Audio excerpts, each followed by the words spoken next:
की शुरुआत में हमें हो युहाओ नाम के लड़के को दिखाया जाता है जो घर में बैठकर कल्टिवेशन कर रहा था। जैसे ही वो अपनी आंखें खोलता है उसके सर पर एक मार्क बन जाता है जिससे उसकी बॉडी से बहुत सारी पावरफुल एनर्जी रिलीज होती है जो आसमान के पार चली जाती है। उस एनर्जी को टेंग सेन देख लेता है जिसे गॉड ऑफ सी और असुर गॉड के नाम से भी जाना जाता था। टेंग सेन सोचता है कि दुनिया में एक नया सितारा उभरा है। वहाँ से टेंग सेन अपने घर जाता है जो सेलेस्टियल रियल्म में था। टेंग सेन की वाइफ जियोवू उसके पास आती है। टेंग सेन पूछता है कि जियो की कहाँ है। जियोवू कहती है कि वो सो रहा है। मगर तुम इतने परेशान क्यों लग रहे हो, क्या फिर से डूलो कॉन्टिनेंट पर कुछ हुआ है। टेंग सेन कहता है कि सेलेस्टियल रियल्म का एक दिन मॉर्टल रियल्म यानी इंसानी दुनिया के 1 साल के बराबर होता है। मैं डूलो कॉन्टिनेंट में ज्यादा वक्त तक रहना चाहता था लेकिन किंग ऑफ काइंडनेस और किंग ऑफ इविल इन दोनों गॉड के बीच की शर्त की वजह से मुझे सेलेस्टियल रियल्म में वापस आना पड़ा। मुझे सेलेस्टियल रियल्म में आए हुए अभी सिर्फ 20 साल हुए हैं मगर डूलो कॉन्टिनेंट में हजारों साल बीत गए और अब टेंग सेक्ट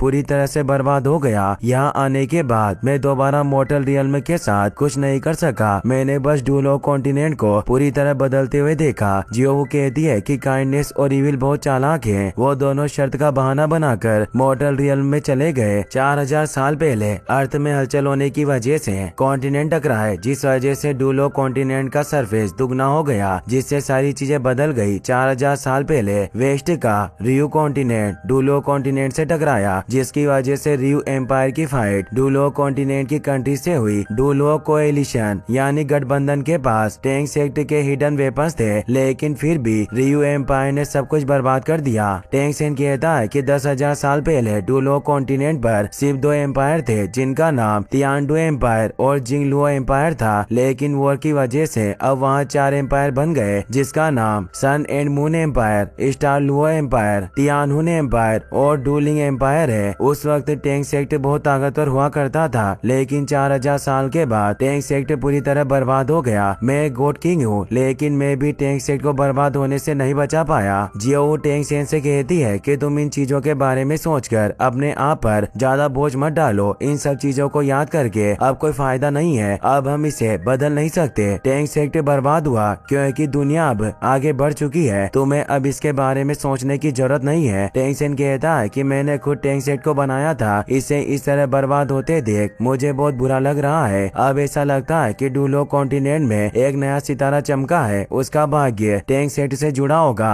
मैंने उसका फ्यूचर देखने की कोशिश की पर उसका भाग्य मिस्ट में ढका हुआ था। जियो कहती है कि मेरे मॉम डैड हमेशा डूलो कॉन्टिनेंट के बारे में बातें करते थे। उनकी बातें सुनकर मुझे लगता था कि वो जगह बहुत अच्छी होगी। फिर हम स्टार लुओ एम्पायर में व्हाइट टाइगर फैमिली के मेंशन को देखते हैं। मेंशन के अंदर स्टार लुओ एम्पायर के ड्यूक यानी जनरल की फोटो लगी हुई थी। उसका नाम दायाओ था। मेंशन के बाहर 2 सैनिक पहरा दे रहे थे। उन्हें वहाँ हो युवाओ दिखाई देता है। वो मेंशन की तरफ देख रहा था। उसे देखकर दोनों सैनिकों को लगता है कि कोई दुश्मन मेंशन में आ गया है, इसलिए वो दोनों दौड़कर युवाओं के पास जाते हैं। एक सैनिक को युवाओं के पास एक व्हाइट टाइगर डेगर यानी खंजर दिखाई देता है। सैनिक कहता है कि अगर यंग मास्टर दाई हो, दरअसल वो युवाओ दाईहाओ का बेटा है मगर वो अपने डैड से बहुत नफरत करता था क्योंकि दाईहाओ ने 2 शादी कर रखी थी और वो ज्यादातर वॉर में रहता था। दाईहाओ की दूसरी वाइफ ने युवाओ और उसकी मॉम हुओ हुनर को घर से बाहर निकाल दिया था जिस वजह से युवाओ दाईहाओ से नफरत करता था। युवाओ कहता है कि मेरी फैमिली का नाम दाई नहीं है, अब से मेरी फैमिली वो है। दूसरा सैनिक पूछता है कि क्या तुम जबरदस्ती मेंशन में घुसने की कोशिश कर रहे थे। युवाओ कहता है कि मैं इस गंदे और बेकार मेंशन को छोड़कर जा रहा हूँ। यह सुनकर दोनों सैनिकों को गुस्सा आ जाता है। वो युवाओं को पकड़ लेते हैं। वो कहते हैं कि क्या तुम नहीं जानते कि हमारे मास्टर कौन है। तुम सोच भी नहीं सकते कि वो इतने ज्यादा पावरफुल हैं। युवाओं कहता है कि मैं बस ये जानता हूँ कि वो आदमी एक नंबर का बेवकूफ और गधा है। यह कहकर युवाओं अपनी मैजिक आइज को एक्टिवेट करके सैनिक की तरफ देखता है जिससे दोनों को चक्कर आने लगते हैं और वो नीचे गिर जाते हैं। इतने वक्त में युवाओं वहाँ से चला जाता है। इससे वो दोनों सैनिक हैरान थे।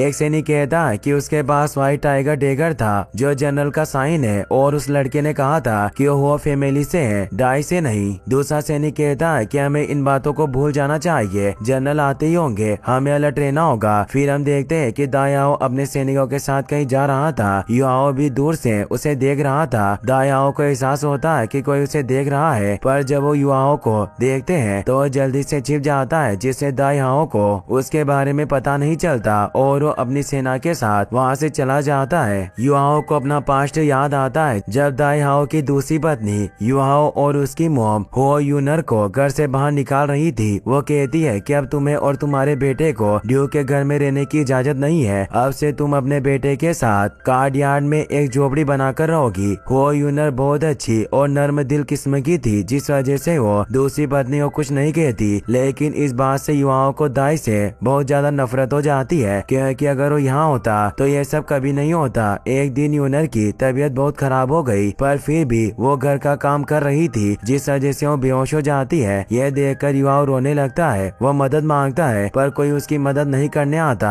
युवाओं अपनी माँ को रूम में लेकर जाता है। यूनर युवाओं को दाई हाओ का व्हाइट टाइगर ड्रैगर देती है। वो कहती है कि तुम उनके बेटे हो, ये ड्रैगर अपने पास रखना। ये कहकर यूनर की डेथ हो जाती है। इससे युवाओं बहुत दुखी होता है और रोने लगता है। युवाओं अब अपनी माँ का अंतिम संस्कार करता है। वो कहता है कि मैं सोल पावर के लेवल 10 पर पहुंच चुका हूँ। अब मैं अपनी सोल रिंग ले सकता हूँ। मैं जिंदा रहूंगा और सबसे अच्छा सोल मास्टर बनूंगा, चाहे इसके लिए मुझे 10 साल या 50 साल ही क्यों न लग जाए, पर मैं सोल मास्टर बनकर रहूंगा ताकि मैं अपने पिता से बदला ले सकूं और अपना नाम रोशन कर सकूं। ये सब बातें सोचकर युहाओ आगे बढ़ता है। वो माउंटेन्स को पार करते हुए जिंगडू फॉरेस्ट की तरफ बढ़ रहा था। युहाओ एक मैप देखकर सोचता है कि मैं 6 दिन से पैदल चल रहा हूँ, शायद अब मैं जिंगडू फॉरेस्ट में पहुँचने वाला हूँ। वहाँ जाकर मैं सोल बीस्ट को मारकर उनकी सोल रिंग्स ले लूंगा, जिसकी मदद से मैं एक पावरफुल सोल मास्टर बन जाऊंगा। एक सोल रिंग के साथ मैं सोल वॉरियर से सोल मास्टर पर अपग्रेड हो सकता हूँ। युवाओं को प्यास लग रही थी, पर उसकी बोतल में पानी खत्म हो गया था, तो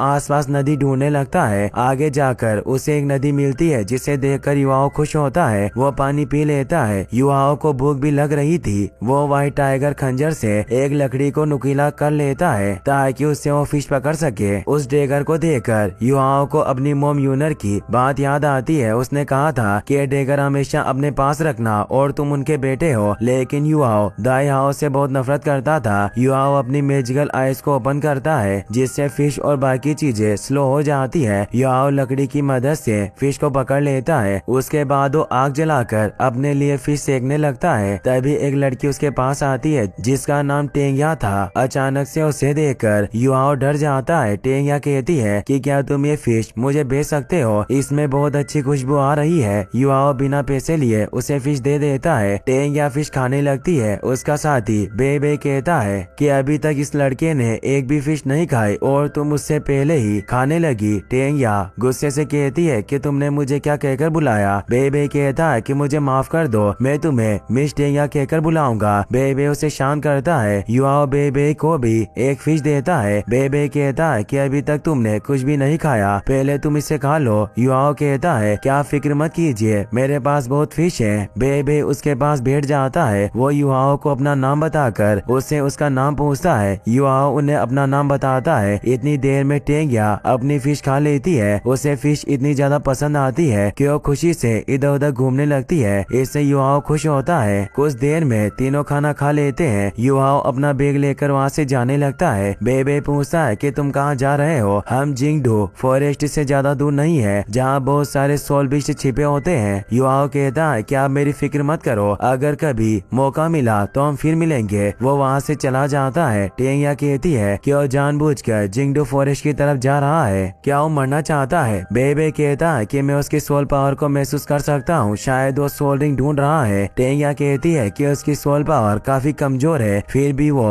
बिना कुछ सोचे समझे फॉरेस्ट में जाकर अपनी जान खतरे में डाल रहा है। वही हम युवाओं को देखते हैं। वो जिंगडू फॉरेस्ट के गेट पर पहुंच गया था। वो फॉरेस्ट के अंदर चला जाता है। उस फॉरेस्ट के पेड़ पौधे नॉर्मल फॉरेस्ट से काफी अलग थे और वो फॉरेस्ट बहुत सुंदर था, जिसे देखकर युवाओं भी खुश हो जाता है। वहाँ काफी अलग अलग तरह के बीस्ट एनिमल्स थे। युवाओं कुछ फ्लावर्स को हाथ लगाता है, पर वो मुरझा जाते हैं। आगे जाकर उसे एक नदी मिलती है। वो वहाँ पानी पीता है और अपना मुंह धोता है। कुछ वक्त बाद वो वहाँ से आगे बढ़ता है। एक बीस्ट भी छिपकर उसे देख रहा था। युवाओं को शक हो जाता है कि कोई उसका पीछा कर रहा है, पर जब वो पीछे देखता है उसे वहाँ कोई नहीं मिलता, तो वो फिर से आगे बढ़ने लगता है। तभी एक विंड बबून बीस्ट युवाओं पर अटैक कर देता है, पर युवाओं साइड में कूदकर उससे बच जाता है। उससे बचते हुए युवाओं सोचता है कि क्या यही सोल बीस्ट है, क्योंकि आज से पहले युआओ ने कभी भी सोल बीस्ट को नहीं देखा था। बबून उसके पास कूदता है, जिस वजह से युआओ दूर जाकर गिरता है। बबून अपनी पावर एक्टिवेट करके उस पर अटैक करता है। युआओ अपने डेगर से उस अटैक को रोकता है, लेकिन बबून का अटैक काफी पावरफुल था, जिस वजह से वहाँ एक ब्लास्ट होता है, जिससे युआओ दूर जाकर गिरता है और उसके हाथ से डेगर भी छूट जाता है। युआओ तेजी से अपना डेगर लेता है, पर इतने में बबून उसे पकड़ लेता है। बबून अपने दूसरे हाथ से उस पर अटैक करता है, मगर युआओ अपने पैरों से उसे रोक देता है और वो अपना डेगर उसके हाथ में घुसा देता है, जिससे बबून को बहुत दर्द होता है और युआओ को छोड़ देता है। युआओ वहाँ से भागने लगता है। इससे बबून को बहुत गुस्सा आता है। वो युआओ पर अटैक करने के लिए आता है, तो युआओ अपनी मैजिकल आइस की मदद से टाइम को स्लो कर देता है और अपने डेगर से बबून पर अटैक करता है, जिससे बबून नीचे गिर जाता है और उसकी डेथ हो जाती है, जिस वजह से युआओ भी उसके नीचे फंस गया था। वो उसके नीचे से निकलकर एक पेड़ के पास जाकर बैठ जाता है, क्योंकि उसकी हालत भी काफी खराब हो गई थी। अचानक बबून की सोल रिंग एक्टिवेट हो जाती है। उसे देखकर युआओ सोचता है कि ये सोल रिंग कितनी सुंदर है, मगर मेरे पास अभी इतनी पावर नहीं है कि मैं इसे एजो कर सकूं। तभी उसके आसपास का माहौल ठंडा हो जाता है और वहाँ एक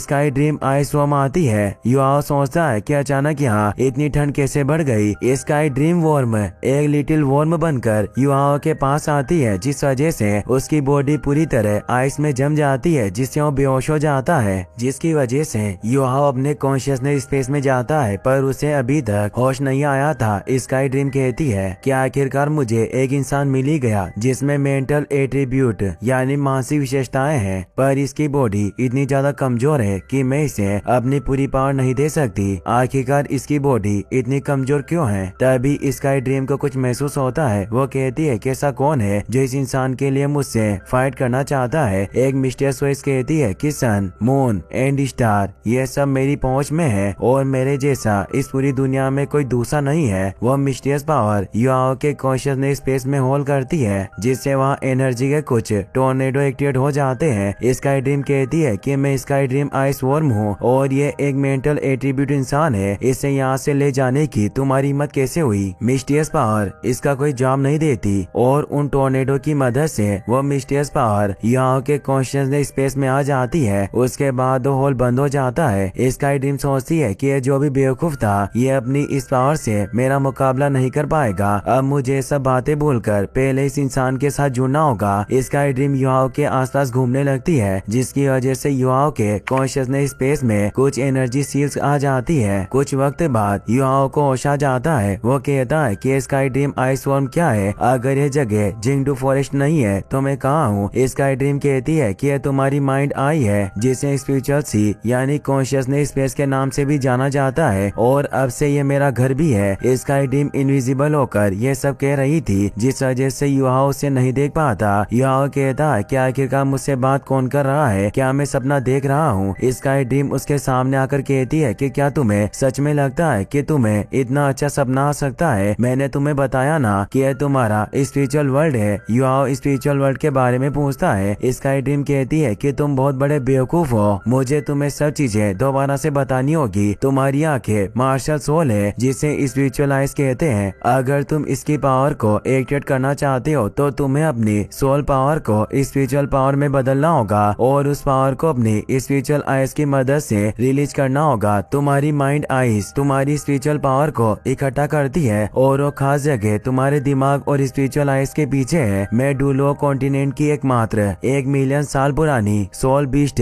और सबसे पहली मेंटल सोल रिंग हूँ। मैं स्काई ड्रीम आइस वॉर्म हूँ। तुम बहुत खुश नसीब हो जो मैं तुम्हें मिल गई। आज से तुम मुझे स्काई ड्रीम कहकर बुलाना। स्काई ड्रीम युआओ को पकड़कर उसे देखने लगती है। युआओ कहता है कि तुमने कहा कि तुम 1 मिलियन साल पुरानी सोल बीस्ट हो, तो तुमने मुझे ही क्यों चुना? और सब कहते हैं कि कोई भी सोल मास्टर की पहली रिंग 400 साल से ज्यादा पुरानी नहीं हो सकती है, क्योंकि पहली बार में इतने साल पुराने सोल बीस्ट को मारना बहुत मुश्किल होता है और सोल वॉरियर उस सोल रिंग को एजो नहीं कर सकता। स्काई ड्रीम कहती है कि तुम्हें क्या लगता है कि मैं तुम्हें चुनना चाहती थी? मेरे पास तुम्हारे अलावा कोई और दूसरा रास्ता नहीं था। अगर मैं ऐसा नहीं करती तो मैं मर जाती। अब इन बातों को समझना बहुत मुश्किल है, इसलिए मैं तुम्हें इसके बारे में बाद में बताऊंगी। अब ये सब बातें छोड़ो, तुम्हें यहाँ ये 10 लाइट दिख रही होगी। मैंने यहाँ एक सील को लगाया है और ये क्योंकि उसकी 10 लेयर से तुमने अपनी पहली सोल रिंग हासिल की है, इसीलिए मैं तुम्हें ये पावर दे रही हूँ। सोल रिंग के बारे में सुनकर युआओ बहुत खुश होता है। वो पूछता है कि क्या मेरे पास भी सोल रिंग है। स्काई ड्रीम कहती है कि तुम्हारे पास फर्स्ट सोल रिंग की बॉडी है, इससे तुम सिर्फ 400 साल पुराने सोल विश का सामना कर सकते हो। इसका मतलब तुम्हारे फर्स्ट सोल रिंग 400 साल पुरानी है। स्काई ड्रीम एक क्यूट वॉर्म में बदल जाती है। उसे देखकर युआओ खुश होता है। स्काई ड्रीम कहती है कि जैसे जैसे तुम्हारे लेवल बढ़ते जाएंगे, तुम्हारी बॉडी मेरी पावर को झेलने के लायक बनती जाएगी और तुम्हारी सोल रिंग की पावर लिमिट से भी बढ़ जाएगी। युआओ पूछता है कि क्या सोल रिंग की पावर चेंज हो सकती है। स्काई ड्रीम कहती है कि मैं 1 मिलियन साल पुरानी सोल बीस्ट हूँ और अब मैं अकेली मेंटल सोल रिंग बची हूँ। मैं तुम्हारी सोल रिंग में इनकारनेट यानी अवतरित हो गई हूँ। अब मैं तुम्हारी फिजिकल एबिलिटी को बढ़ाऊंगी और उसके साथ तुम्हें 4 सोल स्किल्स भी दूंगी, लेकिन अभी मेरे पास तुम्हारे लिए कोई सोल नहीं है, इसीलिए मैं तुम्हें सिर्फ एक्स्ट्रा मास्टर सोल ही दे सकती हूँ। यह सुनकर युआओ बहुत खुश होता है। स्काई ड्रीम युआओ को अपने ऊपर बिठा लेती है। वो कहती है कि मैंने तुम्हें एक आइस एट्रीब्यूशन मार्शल दी है, पर अभी तक इसकी कोई फॉर्म यानी रूप नहीं है। जब तुम्हें अपनी first ice attribute soul ring मिल जाएगी तो इसे यूज करते वक्त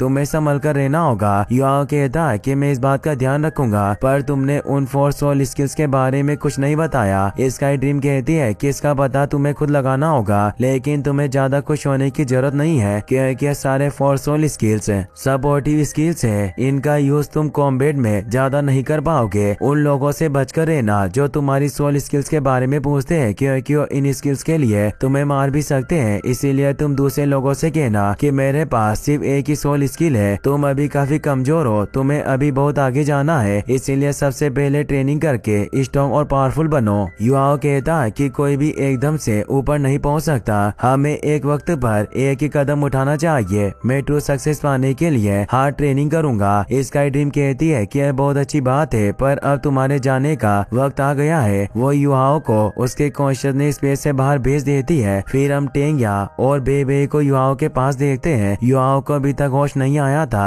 बेबे उसकी पल्स चेक करता है। वो कहता है कि इसकी क्यूई और इसकी सोल पावर एकदम नॉर्मल है, शायद ये अभी ही सोल मास्टर लेवल पर पहुंचा है। इसकी बॉडी को इस पावर को इंटीग्रेट करने की जरूरत है ताकि इसकी बॉडी सोल पावर की तरह बन सके। इसमें काफी वक्त लगेगा। बेबे उस बबून को देखता है जिसे युआओ ने मारा था। वो कहता है कि यह सिर्फ 10 साल पुराना विंड बबून है। तभी युआओ को होश आ जाता है। उसे देखकर वो दोनों खुश होते हैं। टेंग्या कहती है कि अगर तुम बेहोश पड़े रहते तो हम ज्यादा देर तुम्हारी रक्षा नहीं कर पाते, क्योंकि यहाँ आसपास बहुत खतरा है। हम जिंगडू फॉरेस्ट के बीच में है। युआओ अपनी पावर से टेंग्या की सोल रिंग्स देख पा रहा था। उसके पास 100 साल पुरानी 2 सोल रिंग्स थी। उसे बेबे की भी सोल रिंग्स दिख रही थी। उसके पास 3 सोल रिंग्स थी, जिसमें से 2 रिंग्स 100 साल पुरानी थी और एक रिंग 1000 साल पुरानी थी। इससे युआओ काफी हैरान होता है। वो सोचता है कि सीनियर बेबे मुझसे सिर्फ 4-5 साल बड़े हैं, फिर भी वो लेवल 30 के सोल मास्टर से भी ज्यादा पावरफुल है। तभी एक धतूरा स्नेक उनके पास से गुजरता है। टेंग्या बेबे से कहती है कि ये 1000 साल पुराना सोल बीस्ट है, मुझे इसकी सोल रिंग चाहिए। इससे युआओ भी काफी हैरान होता है। बेबे कहता है कि हमारे आसपास दूसरे सोल बीस्ट भी हो सकते हैं, इसीलिए तुम युआओ की रक्षा करना, मैं इस स्नेक से निपटता हूँ। टेंग्या अपनी martial soul blue silver plant को एक्टिवेट कर लेती है। स्नेक उन पर अटैक करने के लिए आता है, पर बेबे अपनी लाइटनिंग से अटैक करके उसे दूर कर देता है। स्नेक फिर से तेजी से टेंग्या पर अटैक करने के लिए आता है, पर वो युआओ को लेकर वहाँ से भाग जाती है। स्नेक भी तेजी से उनका पीछा करने लगता है, तो टेंग्या युआओ को आगे भेज देती है, मगर स्नेक तेजी से युआओ के सामने चला जाता है। तो टेंग्या अपने प्लांट को एक्टिवेट करती है, जिसे पकड़कर युआओ स्नेक के ऊपर से कूद जाता है। टेंग्या भी प्लांट को पकड़कर स्नेक से बच जाती है। तभी बेबे स्नेक को लाइटनिंग किक मारता है, जिससे उसे काफी दर्द होता है। बेबे स्नेक से फाइट करने लगता है। टेंग्या युआओ को बताती है कि बेबे स्टॉर्म अटैक सोल मास्टर है, उसकी martial soul blue lightning tyrant dragon है, लेकिन धतूरा स्नेक भी बहुत तेज होता है और उसे हराना बहुत मुश्किल होता है। युआओ सोचता है कि ऐसा पहली बार हुआ है कि किसी ने मेरी मदद की है। मेरी मॉम को छोड़कर आज तक किसी ने मेरी रक्षा नहीं की थी। स्काई ड्रीम कहती है कि बेबे की मदद करने के लिए तुम अपनी मेंटल डिटेक्शन और मेंटल डिस्ट्रीब्यूशन स्किल का यूज कर सकते हो। तो युआओ अपने first soul skill mental detection और मेंटल डिस्ट्रीब्यूशन फंक्शन को एक्टिवेट करता है, जिस वजह से बेबे और टेंगया को छोड़कर आसपास की सारी चीजें स्लो हो जाती है। इससे टेंगया काफी हैरान होती है। दरअसल इस स्किल की मदद से युहाओ आसपास की चीजों को स्लो कर देता है, जिससे उन चीजों को डिटेक्ट करना आसान होता है और युहाओ अपनी स्किल की मदद से दूसरे लोगों के लिए भी चीजों को स्लो कर सकता है, जिस वजह से उसकी स्किल का नाम डिटेक्शन और डिस्ट्रीब्यूशन है। ये देखकर बेबे सोचता है कि ये स्किल माइंड रेडियस से 30 मीटर के एरिया में दूसरी चीजों को डिटेक्ट करने में मदद करती है। इसकी मदद से मैं किसी के भी मुंह का पहले से ही पता लगा सकते हैं और इससे ये स्किल एक सोल बीस्ट से भी फास्ट है। युहाओ की स्किल की मदद से बेबे को धतूरा स्नेक का पावर कोड दिख जाता है। बेबे अपनी second soul skill mighty thunderbolt से स्नेक पर अटैक करता है, जिससे स्नेक की हालत काफी खराब हो जाती है। बेबे उसके ऊपर बैठ जाता है और टेंगया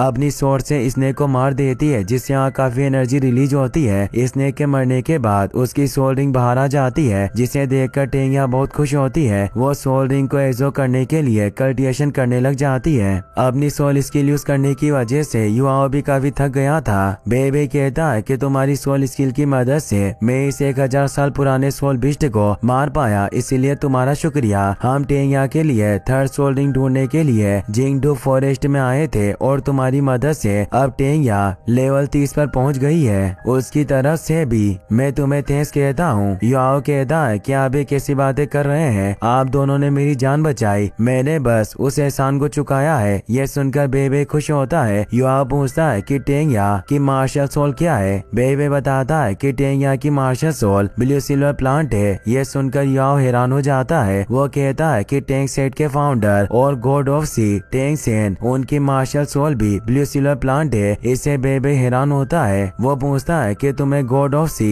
टेंग सेन के बारे में कैसे पता, क्या तुम उनके बारे में जानते हो। युहाओ कहता है कि इस कॉन्टिनेंट पर ऐसा कोई नहीं है जो उनके बारे में नहीं जानता। जब मैं छोटा था तो मेरी मॉम मुझे उनकी कहानियां सुनाती थी। वो कहती थी कि 10,000 साल पहले टैंक सेट के सबसे पहले सेक्ट लीडर टैंक सेन थे। उन्होंने स्वीट एम्पायर को हराने के लिए शेख 7 डेविल्स को लीड किया ताकि वो डुलो कॉन्टिनेंट को बदलकर सोल मास्टर्स का फ्यूचर सुधार सके। उन्होंने खुद डुलो के लेवल 99 को पार कर लिया और हायर एग्जिस्टेंस इमोर्टल बन गए। बेबे कहता है कि तुम सही कह रहे हो, टेंगया के ब्लू सिल्वर प्लांट में काफी पोटेंशियल है, मगर ये टैंक सेन के ब्लू सिल्वर एम्पायर के आगे कुछ भी नहीं है। टेंगया अभी टैंक सेट की सेक्ट मास्टर है। ये सुनकर युहाओ दंग रह जाता है और अचानक उसे चक्कर आने लगते हैं। बेबे उसे संभालता है। वो कहता है कि तुम्हारी सोल पावर काफी कम हो गई है, इसीलिए बैठ जाओ, मैं तुम्हारी ब्रीदिंग फिक्स करता हूँ। बेबे अपनी पावर से युहाओ को ठीक करता है, जिससे उसे अच्छा महसूस होता है। कुछ वक्त में टेंगया भी धतूरा स्नेक की सोल रिंग को एग्जॉ कर लेती है, जिससे उसकी पावर बढ़ जाती है और वो बहुत खुश होती है। अगले दिन युहाओ की नींद खुलती है। अचानक टेंगया को देखकर वो डर जाता है। वो कहती है कि क्या मैं तुम्हें इतनी डरावनी लगती हूँ जो तुम मुझे देखकर डर गए। वो सब छोड़ो, क्या तुम हमारे टैंक सेक्ट में ज्वाइन होना चाहते हो। टैंक सेक्ट डुलो कॉन्टिनेंट का सबसे अच्छा सेक्ट हुआ करता था। मुझे लगता है कि हमारी skills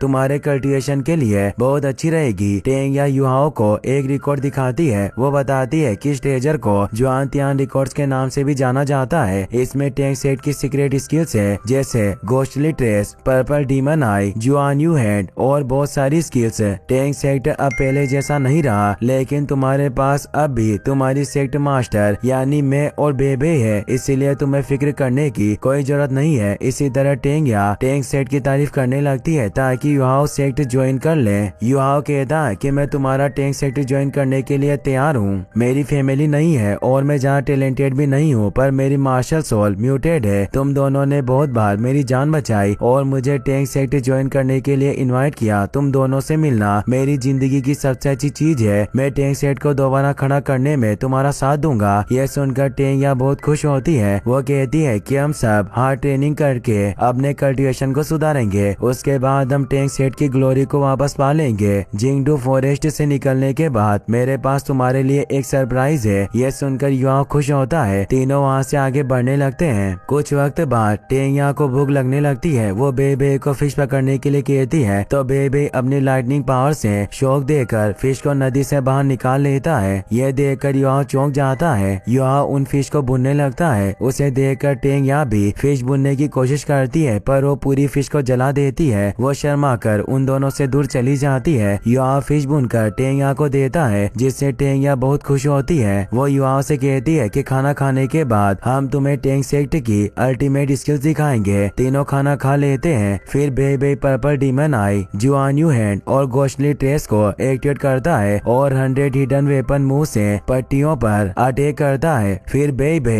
controlling crane catching dragon को एक्टिवेट करता है। उसे देखकर युआओ बहुत खुश होता है। वो सोचता है कि टेंग सेक्ट की अल्टीमेट स्किल सच में बहुत अमेजिंग है। बेबे कहता है कि अब मैं तुम्हें बेसिक टेक्निक सिखाऊंगा। युआओ बेबे के साथ मिलकर प्रैक्टिस करने लगता है। शुरुआत में उसे काफी मुश्किल होती है और वो नीचे गिर जाता है। उसे देखकर टेंगया को लगता है कि युआओ काफी कमजोर है, वह इतनी जल्दी टेंग सेट की स्किल्स नहीं सीख पाएगा। फिर रात को तीनों एक केव में चले जाते हैं। टेंगया काफी थक गई थी, इसलिए वो सो जाती है और बेबे उसे कंबल से ढक देता है। युआओ बैठकर कल्टिवेशन करने लगता है और बेबे अपनी पावर से उसे हील करने लगता है। अगले दिन तीनों आगे बढ़ते हैं। बेबे सोचता है कि युआओ की मेरिडियन से काफी पतली और कमजोर है, इसकी बहुत सारी मेरिडियन में प्रॉब्लम भी है, इसका कल्टिवेशन भी काफी कमजोर है, जिसकी वजह से जल्दी थक जाता है। इसे अपनी सोल पावर को लेवल 10 तक ले जाना होगा। तीनों एक पेड़ के तने की मदद से खाई पार कर रहे थे। बेबे और टेंगया आसानी से उस पर चल रहे थे, पर युआओ को उस पर चलने में काफी मुश्किल हो रही थी। वो अपना बैलेंस नहीं बना पा रहा था। आगे जाकर उन्हें एक घोड़ा गाड़ी मिलती है। तीनों उस पर बैठकर श्रेक सिटी जाते हैं। टेंगया बताती है कि श्रेक सिटी में दुनिया का सबसे अच्छा स्कूल है, उसका नाम श्रेक स्कूल है। इसी के साथ ये एपिसोड यहीं पर खत्म हो जाता है। गाइस, अगर आपको वीडियो पसंद आया हो तो इस वीडियो को लाइक करने के साथ साथ चैनल को सब्सक्राइब जरूर कर लेना। मिलते हैं नेक्स्ट वीडियो में।